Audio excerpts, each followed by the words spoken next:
Dakilang Diyos, Ama makapangyarihan sa lahat na may gawa ng langit at lupa. Ikaw ay tunay na Diyos, makapangyarihan.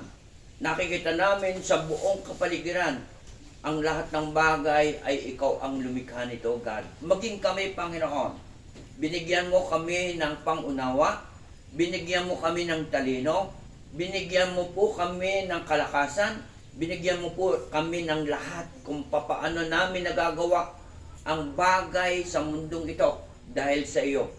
We pray to you, God, hallelujah, pagpalain mo kami. Amen. Bigyan mo po kami ng karunungan, pagkaunawa sa iyong salita upang maisakatuparan at makita namin ang tunay na pagmamahal sa iyo ay maibigay namin, O God.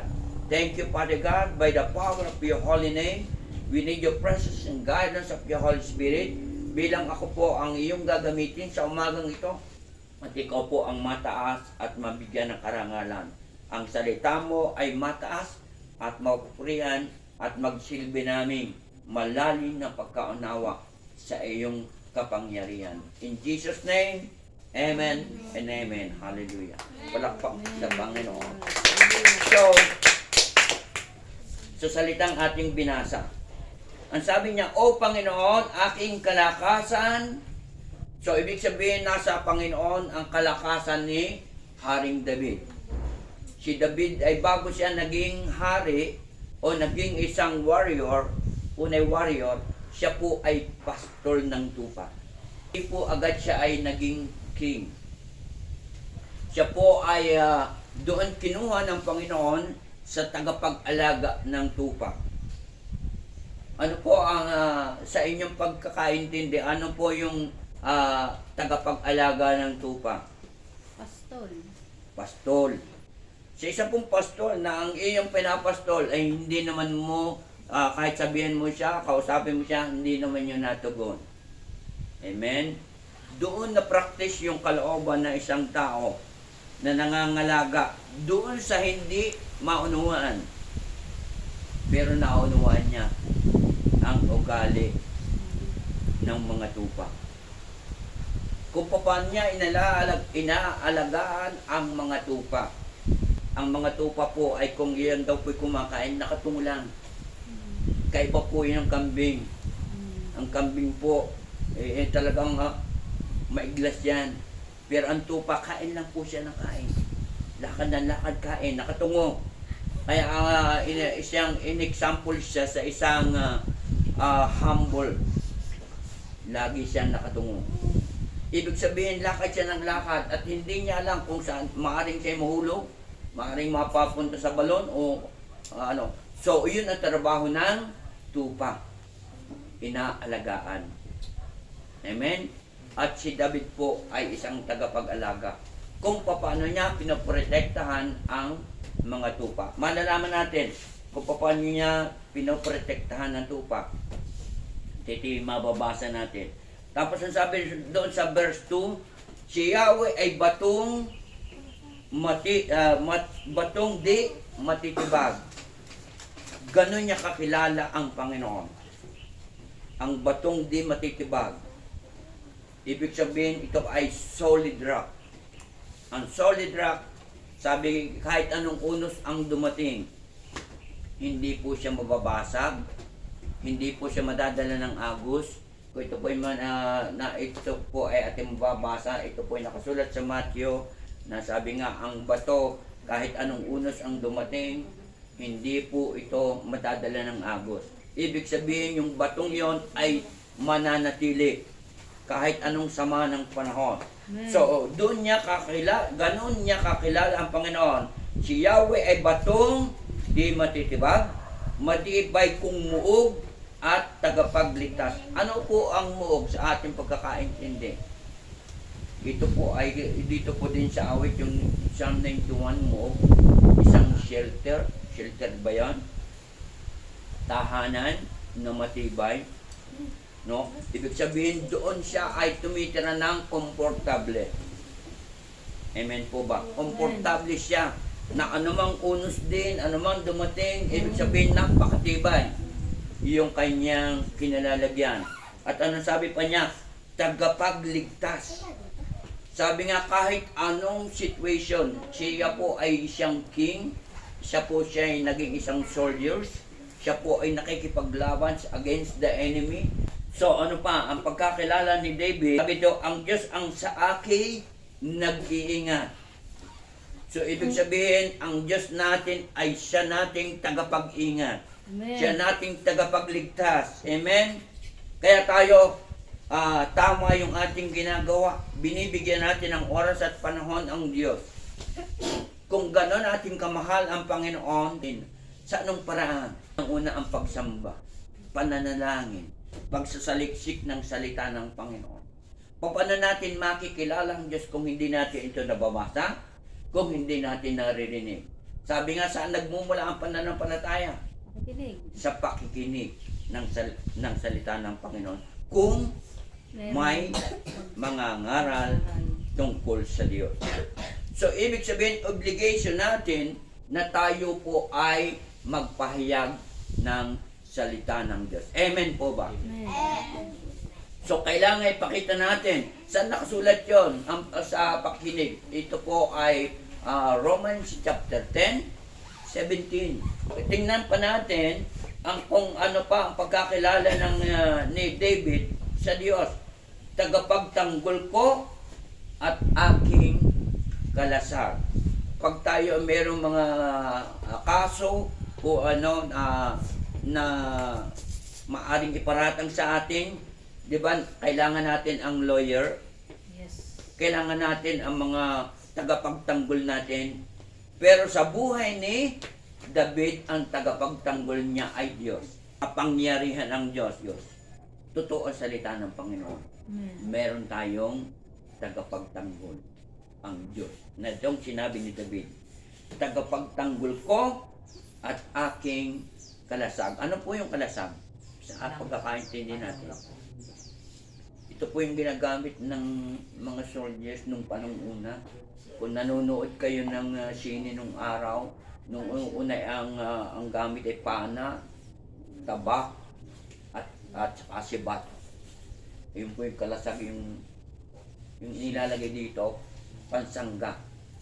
So, ibig sabihin, kung ang Diyos ang iyong tagapagsangga, hindi ka tatamaan. Amen? Ito po ay nakasulat sa Ephesians chapter 6. Nandun po yun. Yung shield na tinatawag.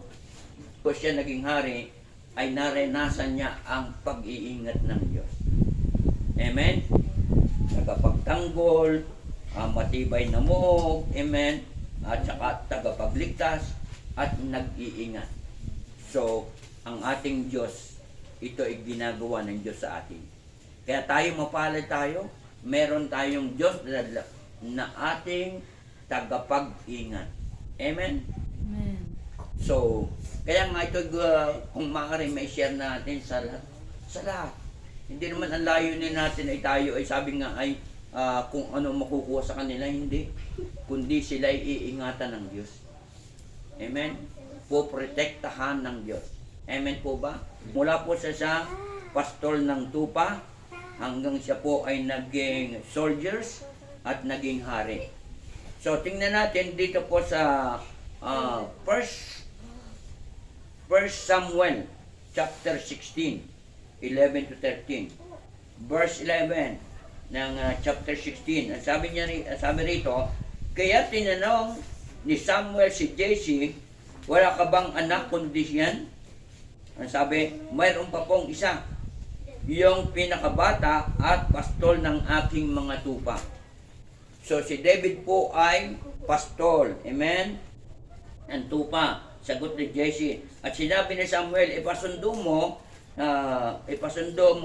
hindi natin sisimulan ang paghahandog hanggat hindi siya dumarating. At sinundo nga ang anak ito ni Jesse, siya'y makisig, binatilyo, malusog, at nangungusap ang mga mata. At sinabi ni Yahweh kay Samuel, amen, siya ang hinirang ko, pahiran mo siya ng langis. At sa verse 13, at kinuha ni Samuel ang sisidlan ng langis at ipinahiran si David at sa harapan ng kanyang mga kapatid. At mula noon sumakanya ang espiritu Amen? Ni Yahweh, at pagkatapos si Samuel ay umalis. So ibig sabihin, nung siya po ay in-anoint ng langis, kumilos ang Holy Spirit, bata pa lang, no? Pwede kayong gamitin ng Diyos. Amen po ba mga bata? Pwede kayong, si Elis, ginagamit na ng Panginoon eh. Nasundo. Tagapagsundo. Tagapagpaalala. Siya si Elia. Amen. Isang ministry na po niya, Elis. Kung sa Bible, siya ay Elisea, Elisea. sa Bible, Eliseo, bilang lalaki. Amen. So, ibig sabihin, mayroon na tayong pagkakatawag ang bawat isa. Kaya tayo narito, may calling ang Diyos sa bawat isa sa atin. Amen. Hallelujah. Kung paano si David tinawag as apostol ng tupa at naging siyang soldiers at naging siyang hari. So, ibig sabihin, pag tinawag tayo, may plano ang Diyos. Hindi po tayo mananatiling Pangat na kawawa. pangat. Yung pagkakatawag sa atin ng Panginoon, may promotion. Amen. Isipin mo, Pastor ng Tupa, nag-aral ba siya? Hindi. Doon siya natuto sa pag-aalaga ng Tupa. tupa. Doon sa hindi niya na makausap, maintindihan, pero naintindihan niya ang tungkulin ng pastor. Kung paano niya alagaan. Amen po ba? Doon siya natuto. Kung paano niya ingatan, paano niya mahalin ang mga tupa. Yun po ay isang napakagandang training sa buhay ng isang tao. Saan po nagsisimula? Sabi nga ng salita, yung nakaraang message, ang nagpapakumbaba Tataas. ay itataas ng Panginoon. Amen. Pero yung nasa itaas at pag bumaba, napakahirap. Bakit? Nasanay ka na andoy, nakatingin ka sa baba. Pero ang hirap tumingala, lalo't may step. Next. Biro. Di ba? At saka pag ikaw ay nasa ibaba na galing sa taas, di ba? Pag bumagsak ay Sakit. masakit. Mas mabuti yung galing sa mababa na ikaw ay dandahang itinataas ng Diyos. Amen ba? Ano pa ang ginawa? At nung siya tawagin, siya agad ay nakaharap niya ay si Goliath. Siya po ay binatilyo. Pero ang kalaban niya ay isang higante. Paano niya malalabanan ang isang higante? Ikaw ay bata, walang kalaman sa pakipagdigma, bata. Ang alam lang niya mag-alaga ng tupa. Ano po ang ginamit dito ni David? Doon po sa 1 Samuel chapter 17, basahin muna natin ang 36. Ano po ang sabi rito? Marami na po akong napatay na leon at oso. Sabi niya rito. Amen. Marami na po akong napatay na leon at oso. Mapapatay ko rin ang Pilisteyong iyon pagkat ang hinahamak niya ay ang hukbo ng Diyos na buhay. Kilalang kilala po niya ang Diyos.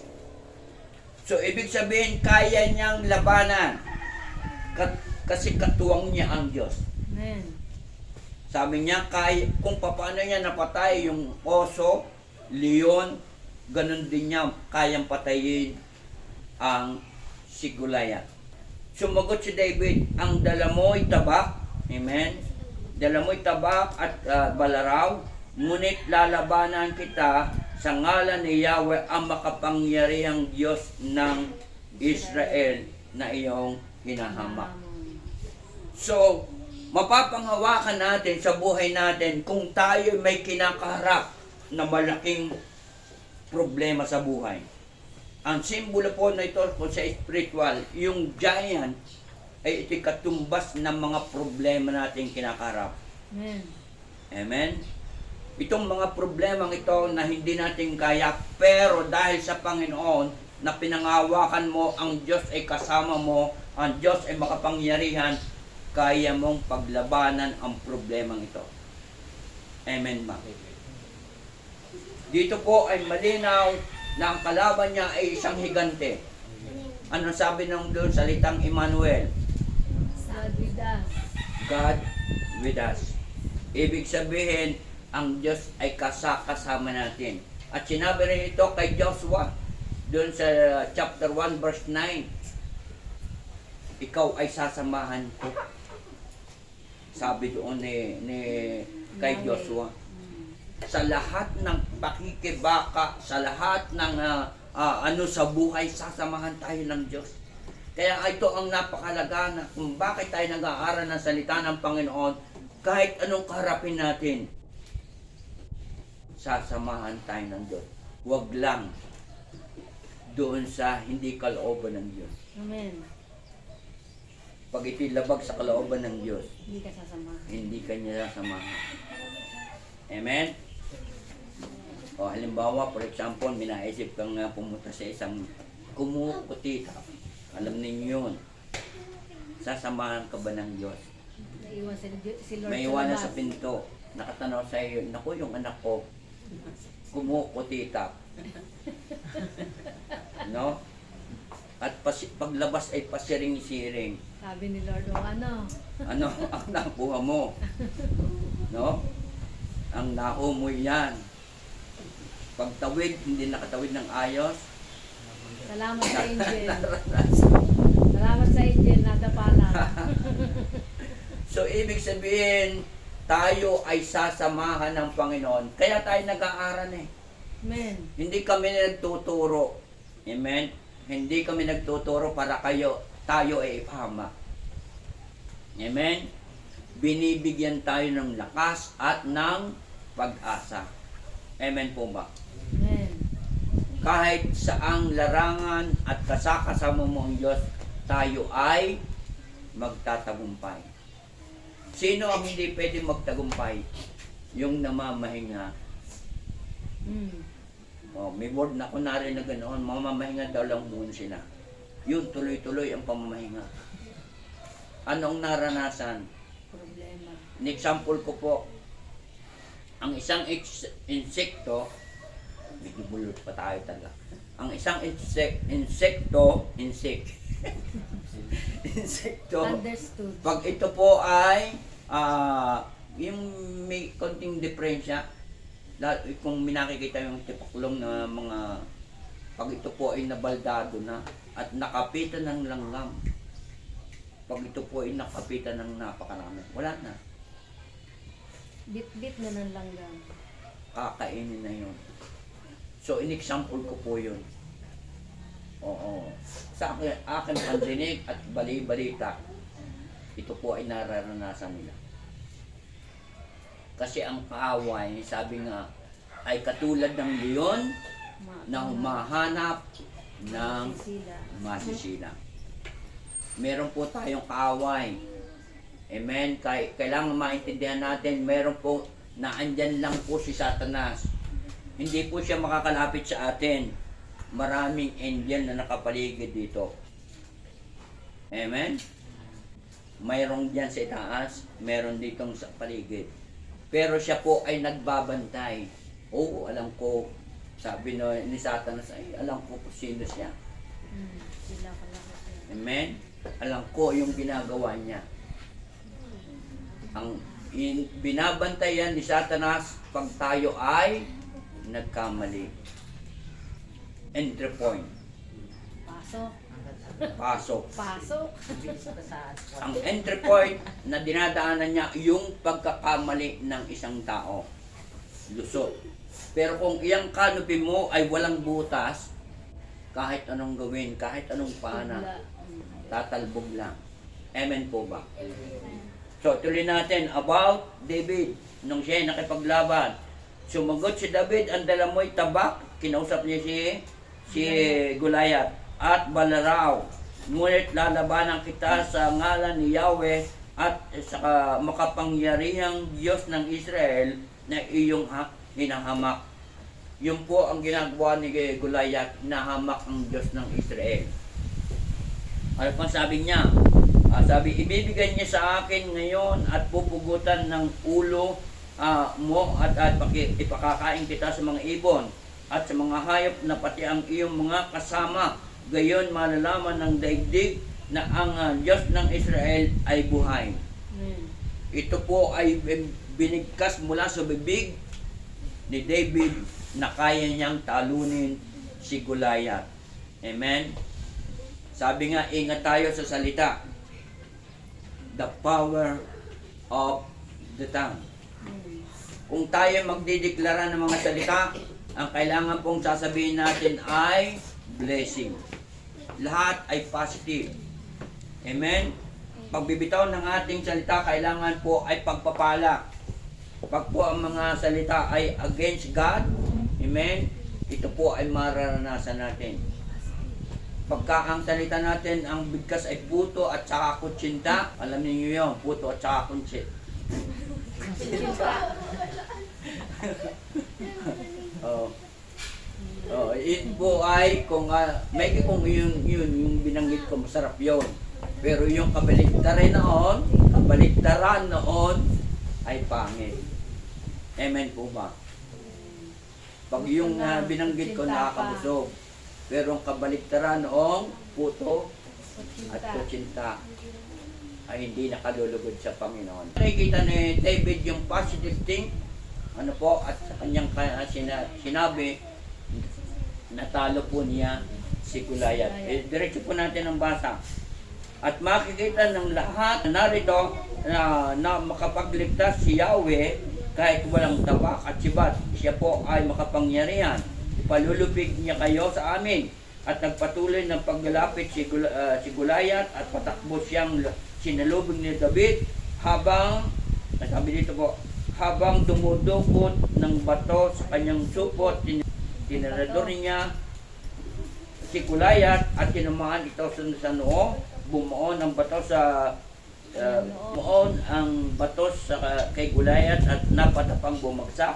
Natalo ni David si Goliath at sa pamamagitan ng tirador napatay niya ito bagamat wala siyang tabak.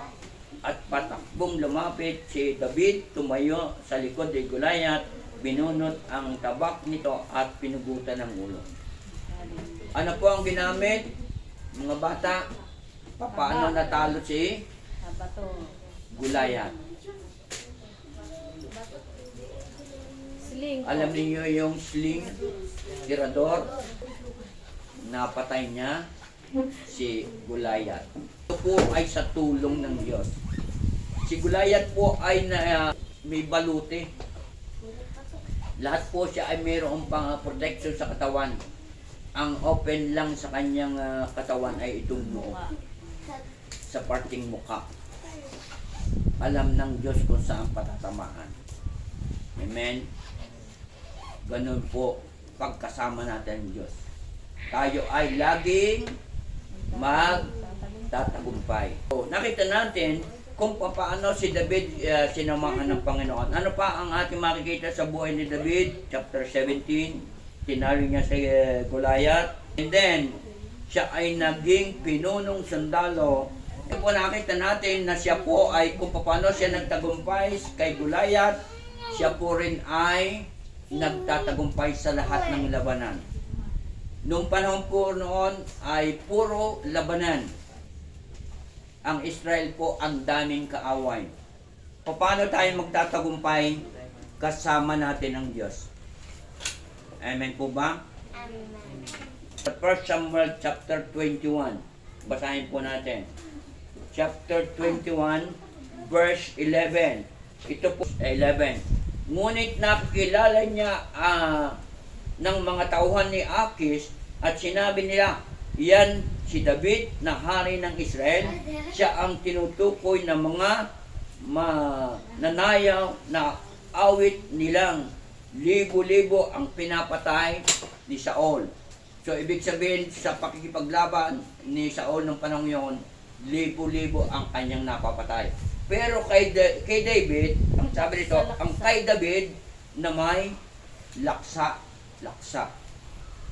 So, ibig sabihin napakarami. So, ibig sabihin, pinakikita dito ng panahon yon ay ang daming kaaway. gustong burahin ang Israel. Pero lagi silang nagtatagumpay dahil kasama nila ang Panginoon. Si David po, nung lahira ng banal na ng langis, lumukob sa kanya ang Holy Spirit. Amen? At siya po ay laging nagtatagumpay. Tayo po ay may Holy Spirit. Amen. Amen po ba? At tayo po ay magtatagumpay. Ang kailangan lang po natin ay sumunod sa Panginoon, kilalin ang Diyos, higit sa lahat, ibigin natin ang Panginoon. Amen. Magtatagumpay tayo. Walang hindi. Lalo na kayong kabataan. Kayo'y kaya ninyong gawin. Amen? Amen. Kaya ninyong magtagumpay. Kahit sabi nga, in-encourage ko si RJ, kahit hindi siya nag-aral, magsumikap siya dahil sa pagkakilala sa Panginoon. Hindi pa huli ang lahat para siya magtagumpay. Amen? Pag ang Diyos ang kumilos sa isang tao, sabi nga, walang imposible. Pananampalataya lang. Ang pananampalataya, sabi nga doon sa Hebrew chapter 11 verse 1, ang pananampalataya daw ay kahit hindi mo nakikita at naniniwala ka Pangyayari. at idinideklara mo na ito'y mangyayari sa iyo, ito'y gagawin ng Diyos. Amen. Amen. So, ibig sabihin, ito po ay kita ng maraming tao dito po sa 1 Samuel verse 21:11 na ang sabi ng mga nagsisiawit, laksa-laksa ang napapatay ni David sa labanan. Bagamat kung titingnan natin, pag tayo magbabasa ng Old Testament, kung isipin mo, alam po nung ito po ay aking binabasa, natatakot po ako. Kasi bakit? Nung pala ang tao noon, pag ikaw ay nagkasala, Patay na. papatayin ka na. Pero tayo na bumuhay ngayon sa grace, Biyaya ng Panginoon. biyaya ng Diyos. Kasi meron ng inihandog. Sino si Jesus? Ay kung tayo, halimbawa, at katulad pa rin ng Old Testament at tayo nagkasala, wala na. Papatay tayo. Pero because of the grace of God, amen, sa biyaya ng Diyos, sa kagandahang loob ng Panginoon, inialay niya ang kanyang buhay para sa atin. Ano yung nakasulat doon sa John chapter 3 verse 16? Ng John. Gayon na lamang ang pag-ibig ng Diyos sa sanlibutan. Ibinigay niya kanyang bugtong na anak. Ang sino mang sumampalataya sa kanya ay hindi na mapapahamak, kundi magkakaroon ng buhay na walang hanggan. So, ganun ang Diyos natin ngayon. Nung Old Testament, ay talagang pagka nagkasala ka, wala na. Kasi nung panahon yun ay walang grace. 2 Samuel chapter 2 verse 1 to 4. Tiran siya ng langis, si David, at bilang hari ng Juda. Siya ay naging hari. Ibig sabihin, kahit anong ating kalalagayan, kahit anong situation natin, maaaring magtataka tayo pagdating ng araw.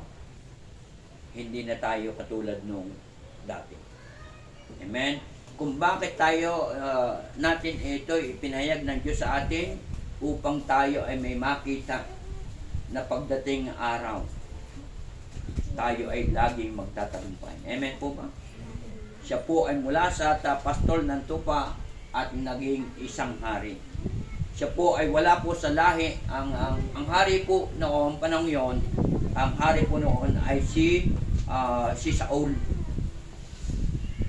Pero hindi po ang nagmana ay yung mga anak ni Saul, kundi mula sa pinili at hinirang ng Diyos.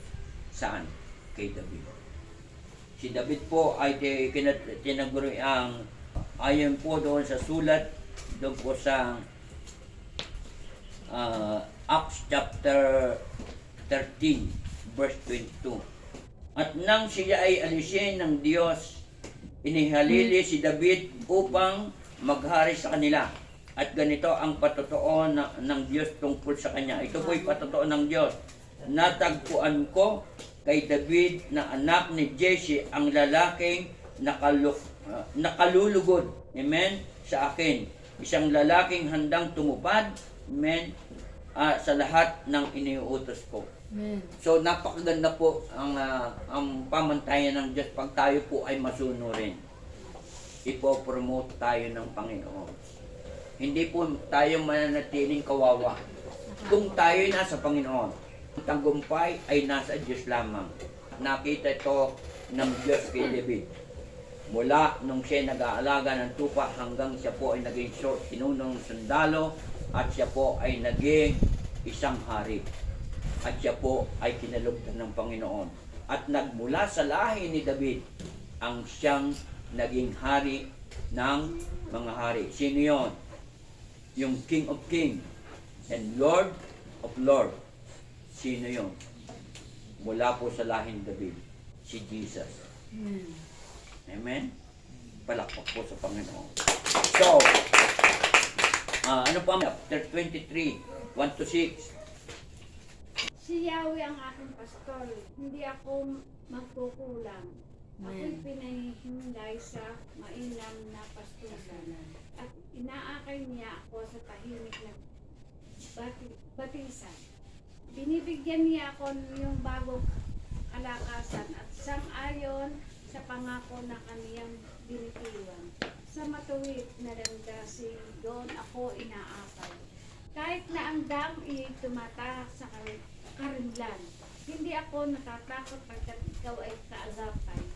Ang tungkod mo at pamalo ang gabay ko at sanggalan. Amen. Sa harapan ng lingkod mo, ikaw ay maghandang bulag. Ito'y iyong ginagawang nakikita ng kaaway. Nalulugod ka sa akin na ulo ko ay langisan. At pati na ang saro ko ay iyong pinag-apaw. Tunay na ang pag-ibig mo at ang iyong kabutihan. Sa akit, tatagdayin habang ako'y nabubuhay. Amen. Doon ako sa templo mo, lagi at manahan. Amen. Ang ganda po. Ito po ay, nung siya po ay dating pastol, pero naranasan niya ang tunay na pastol sa Diyos. Ang una, ano ang sabi sa kanya? Si Yahweh ang aking pastol, hindi ako magkukulang. Amen. Sayang yung isang pamilya diyan. Sana po ay umaten. Kung si Yahweh ang aking pastol, hindi ako magkukulang. Ako po ay, nung dumaan kami kahapon doon, ang hirap talagang pagka gusto mong tumulong, ano? Wala ka may abot. Talagang ang puso, kahit bagang nilalamas. Sipin niyo po kumakain yung bata, Supal. walang may sugar. Ang iniinom na sabaw ay may gatas. So, ibig Pero sabihin, malabnaw. Malabnaw ang pag gatas. ikaw ay nasa Panginoon, ang anong puso talaga natin. Dahil kung bless ako ng Panginoon, walang problema. Yan ang damdamin ng Diyos. Lahat ng tao, minamahal ng Panginoon. Pero gustong pakita ng Diyos, kahit dito na bigyan natin ng pag-asa. Sabi ko, hindi mananatiling ganyan ang buhay ng tao. Pag ikaw ay susunod sa Diyos. Amen. Kaya ang sabi ng Panginoon, seek ye first the kingdom of God and His righteousness, and all these things shall be added unto you. Ito ang pinalilimutan ng tao. Matthew 6:33. Ang sumunod sa Panginoon. Ang nakikita ng tao ay problema. Hindi yung tagumpay. Ang daming taong ganun. Kahit sabihin mo, ang Diyos ang pag-asa, tatawanan ka lang, tataliko. Yung ginagawa namin para sa Diyos. Amen. Kung sabi nga, salitang word, no? Yung salitang pakinabang, ang pakinabang namin ay sa langit. Amen. Sa lang. Doon kami Pero nag-ipon. nais namin ipakita sa taong lahat, sa lahat ng tao, maganda ang kasama mo. Amen po. Ano pa sabi dito? Ako'y pinahimlay sa mainam na pastulan, inaakay niya ako sa tahimik na batisan. Doon tayo dadalhin ng Diyos. Ang maayos ang buhay. Amen. Tahimik, may kapayapaan. Kasi kahit anong problema makita mo, kahit anong ang mga word na marinig mo, pag kilala mo ang Diyos, wala lang. Amen. Ito ay para lang na pag ibinato sa iyo at meron kang shield, tatalbo lang. Hindi ito mag-e-effect sa atin. Kasi salita hindi naman nakakamatay. Amen. Dead man lang. Parang ay yung pag tumama sa iyong tengay, babalik sa kanya. Magbabon. Amen. Yun ang mayroong Diyos. Maintindihan natin. Kasi ang tao talagang totally, sabi nga, walang matuwid, Wala ka. wala kahit isa. Ang lahat ay lumilihis sa Diyos. Kaya doon natin maunawaan, amen, doon natin maintindihan na unawain silang lahat. Amen po ba? Dahil sila walang Diyos. Walang Panginoon. Amen? Kahit na may marinig tayo, okay lang. Salita lang yon. Hindi tayo maano. Praise God. Amen po ba? Amen. Ano pa sabi dito? Verse 3, binibigyan niya ako niyong bagong kalakasan sa sangayon sa pangako na kanyang binitiwan, matuwid na landasin doon ako inaakay. Amen. Sa matuwid na landasin, yun ang plano ng Diyos, sa matuwid na landasin doon tayo dadalhin. Hindi tayo dadalhin ng Panginoon sa problema. Pag magpapakalalim tayo sa Diyos at iibigin natin ang Diyos, maintindihan natin lahat. Verse 4, kahit na ang daang iyo'y tumahak sa karimlan, hindi ako matatakot pagkat ikaw ay kaagapay. Ang tungkod mo at pamalo, ang gabay ko at siyanggalang. Ano ba ang tungkod? Itong patibay. Pag may lumakat, tatlo ng paa. Naniniwala ba kayong nagiging tatlong paa? Tungkod. At ang tungkod po ay kay protection. Amen? Pag ikaw po ay naglalakbay papuntang mga bundok, napakalaga po ng tungkod. Pag ikaw mahuhulog sa bangin, pwede mo ituon. Madulas ka, pwede mo ihawakan mo. Verse 5, sa harapan ng lingkod mo, ikaw ay may handang dulang. Ibig sabihin, hindi ka pagkukulangin. Ay iyong ginagawang nakikita ng kaaway. Nalulugod ka sa akin, ang ulo ko ay langisan. Ano po ang symbol of oil? Anointing. Anointing, Holy Spirit. The power of the Holy Spirit. Ito po ay ginawa kay David. Nilahiran po siya ng langis. Kumilos po ang Holy Spirit. Verse 6, tunay na ang pag-ibig mo ang sa iyo at ang iyong kabutihan Holy. Yes. sa akit tatagliin habang ako'y nabubuhay. Doon ako sa templo mo lalagi at mananahan. So napakalaga yung pagdalo sa gawain.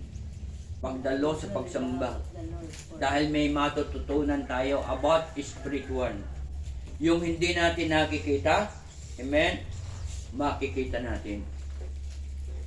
Yung di natin maunawaan, maunawaan natin. Dahil God is Spirit.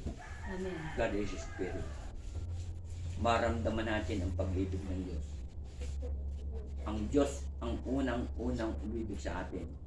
At ito po ay ginagawa ni David para ibalik sa Diyos yung pag-ibig niya sa Panginoon. Kasi naranasan niya. Pastol ng tupa, pero nagtapos, siya ay isang hari. Amen. Ganon din tayo.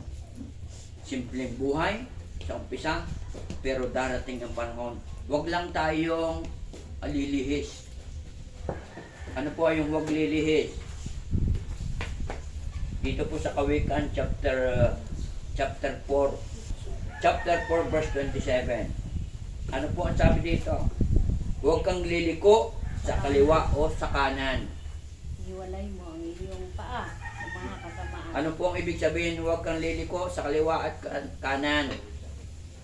Kasi po pag iniutos sa iyo ng Diyos, pumunta ka doon.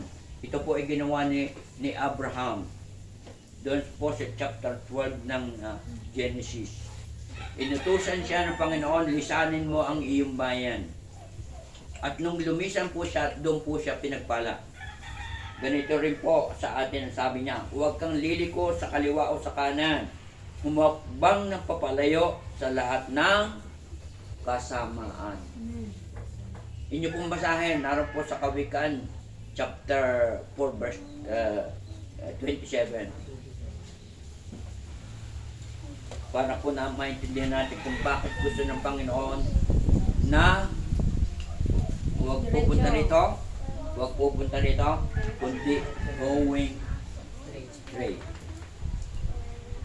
Amen? Basa po ba natin? So, ibig sabihin, ganon ang ating Panginoon. Tayo po ay laging pinaalalahanan. Ano sabi ng Panginoon? I am the way, the truth, and the life. Only Jesus. Doon sa verse 6, tunin ang pag-ibig mo ang sa iyo'y at ang iyong kabutihan sa akin tataglin habang ako'y nabubuhay. Doon ako sa templo mo, lalaki at mananahan. So kita natin, nakita ni David ang Diyos ang tunay na pastor. At doon sa chapter 10 ng John, na si Jesus ang mabuting pastor. Verse 11. 11. Ako ang mabuting pastor, iniaalay ng mabuting pastor ang kanyang buhay para sa mga tupa. So ginawa ito ng Panginoon para sa atin. Amen? Palakpakan natin ang Panginoon. So nakita natin yung ginawa ng Diyos sa buhay ni David. At nakita natin kung paano kinilala ng Diyos si David. Siya ay napakamasunurin. Paano ba natin iibigin ng Diyos sa ating pagkakaintindi? Paano natin iibigin ng Panginoon? Puso at lubusan. Sinabi niya doon sa Matthew 20, chapter 22, 37 hanggang 29. Sumagot si Jesus, ibigin mo ang Panginoon mong Diyos ng buong puso. Ayun po rin ang sinabi noong kay Kuya Gilbert. Amen. Kay Yahweh ka magtiwala buong puso at lubusan. Ibig sabihin, yung 100% ibigay natin sa Panginoon. Na kaya ito sinabi niya, ibigin mo ang Diyos ng buong puso. Amen. Hallelujah. Ng buong puso, ng buong kaluluwa, at ng buong pag-iisip. Ibig sabihin sa lahat ng meron sa ating buong pagkatao, ang Diyos ang iibigin natin. Isip, laging ang Diyos ang iniisip. Kaluluwa, laging Diyos ang ating sinusunod. Amen? Sa buo nating pagkatao, wala nang ibang Diyos. Amen po ba? Ang Diyos natin mapanig bukuin. Tayo'y nilikha ng Diyos, binigyan ng buhay. Amen. Ang Diyos ang nagbibigay sa atin ng buhay, nagpoprotekta, nagpapala, nagpapakain sa atin. God is Spirit. Sabi, worship Him in Spirit and the truth. Ang Diyos ay Espiritu, kaya dapat siyang sambihin sa Espiritu at katotohanan. Hindi natin nakikita ang Diyos, pero mararanasan at mararamdaman ang pagkilos ng Diyos sa buhay natin. So, ibig sabihin, sasambay natin siya sa Espiritu. Amen? Na wala nang iba kundi ang Diyos. Ang Diyos lang ang ating kailangang nakikita. Amen? God is Spirit. Kasama natin ang Diyos dito. Amen? Kaya ginagawa natin ito para sa Diyos. ganun natin siya iibigin. Amen? At doon natin mapakikita ang pag-ibig. Kung tayo umiibig sa Diyos, sabi niya, ang pangalawa, ibigin mo ang iyong kapwa, kaya ng iyong sarili. Amen? So, ito po ay ini-apply natin sa buhay. Hindi natin nakikita ang Diyos. Pero ang ating mga kapatid, nakikita natin. Ipakita natin ang pag-ibig ng Diyos. Amen po ba? Doon natin makikita ang pag-ibig ng Panginoon. John 21, verse 15. Kinausap ng Panginoon si Simon, si Pedro. Sabi niya, Nang makapagpapawing gutom sila, ay sinabi ni Jesus kay Simon Pedro, Simon, anak ni Juan, iniibig mo baga ako ng higit kaysa sa mga ito doon sa tinanong pagkain? kung paano natin iibigin ang Diyos. Sinabi niya sa kanya, Oo, Panginoon, nalalaman mo na kita'y iniibig. Sinabi niya sa kanya, pakanin mo ang aking mga kordero. Sa 16, sinabi niya sa kanya muling ikalawa, Simon, anak ni Juan, iniibig mo baga ako? Sinabi niya sa kanya, Oo, Panginoon, nalalaman mo na kita'y iniibig. Sinabi niya sa kanya, alagaan mo ang aking mga tupa. At sa pangatlo, sinabi niya sa kanya, sa ikatlo, Simon, anak ni Juan, iniibig mo baga ako? Nalumbay si Pedro sapagkat sa kanya ay sinabi ang makaitlo, iniibig mo baga ako? At sinabi niya sa kanya, Panginoon, nalalaman mo na lahat ng mga bagay at nalalaman mo na kita'y iniibig. Sinabi sa kanya ni Jesus, pakanin mo ang aking mga tupa. Amen. 30 beses Na tinanong. na tinanong si Pedro. Ganun din tayo. Amen. 3 beses ang tanong ng Panginoon. Amen. Iniibig pa natin ang Diyos? Amen. Kayo po ang makasasagot. Iniibig ba natin ang Diyos kahit kayo mga bata? Pag iniibig natin ang Diyos, yung sinasabi ng Diyos, sabi doon 3 beses niyang tinanong, iniibig mo ba ako ng higit sa mga ito? Kasi tayo minsan naagiging abala sa maraming bagay. Nakakalimutan natin ang Diyos. Minsan lang, pag Sunday lang natin naalala, minsan ay nalilimutan pa. Amen po ba? 3 beses siyang tinanong, iniibig mo ba ako? Amen? Kayo po ang makasasagot. Iniibig ba natin ang Diyos? Amen. So, ibig sabihin, kung mahal natin ang Panginoon, gagawin natin ang the best para sa Panginoon. Ibigin natin ang Diyos ng buong puso, buong isip, at ng buong kaluluwa. Ibigin natin ang ating kapwa. Gaya ng ating sarili. Palakpak po sa Panginoon. Kaya Diyos ang papuri. Amen. At dito natin nakakita ang tunay nating pag-ibig. Kung ito'y umiibig tayo sa Panginoon. Balikan lang po natin chapter 18 ng awit. Yung ginawa ni David. Yung pagmamahal niya sa Diyos. Palakpak po sa Diyos. Amen. Hallelujah. Taas po natin ating isang kamay. Hallelujah. Dakilang Diyos, Ama makapangyarihan na may gawa ng langit at lupa. Tunay o Diyos, nihahandog po namin ang aming sarili. Ito po ay bagay na pag-ibig namin sa iyo, Panginoon. Iniibig ka namin, O God. Gagawin namin ang the best. Gagawin namin ang lahat. Igagalang ka namin, O Diyos. Hallelujah. Dakilang Diyos, kami po ay itinataas namin ang church nito. Tinataas namin po ang gawa nito. Tinataas po namin sa iyo ang mga kabataan, ang mga bata, ang lugar na ito, God, in the name, the power of your holy name. Today, God, maranasan namin ang pagpapala, maranasan namin ang tagumpay, maranasan namin ang kagalingan, maranasan namin ang lahat ng bagay na aming kailangan. Kaya, God, salamat po sa bawat pamilya namin. Tunay, God, ikaw po ang aming pinaglilingkuran, ikaw po yung aming tinataas, at lubos naming minamahal at ginagalang. By the power of your holy name, sa ngalan ng Ama, ng Anak, at ng Espiritu Santo, in Jesus' name, Amen. Amen.